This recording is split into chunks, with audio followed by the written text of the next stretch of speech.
దేవా నీవు అధిక ఘనత వహించిన వాడవు. నీవు మహాత్మ్యమును ప్రభావమును ధరించి ఉన్నావు.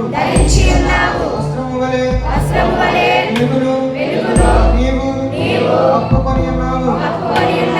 తెరలుపరిచినట్లు ఆకాశ విశాలమును నీవు పరిచి ఉన్నావు. జనములలో ఆయన తన గదుల దూరములను వేసి ఉన్నాడు.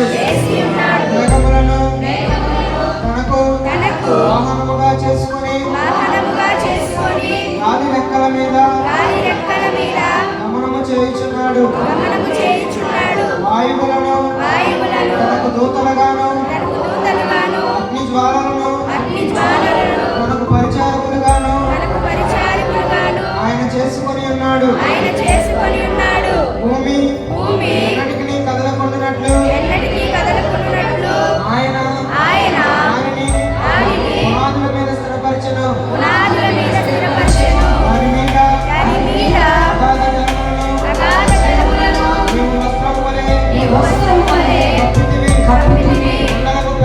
కొండలకు పైగా నీళ్లు నిలిచెను. నీవు గద్దింపగానే నీ పారిపోయెను. నీ ఉరుము శబ్దము విని నీ త్వరగా పారిపోయెను. నీవు వాటికి నియమించిన చోటికి పోవుటకై అవి పర్వతములెక్కెను, పల్లములకు దిగెను. అవి మరలి వచ్చి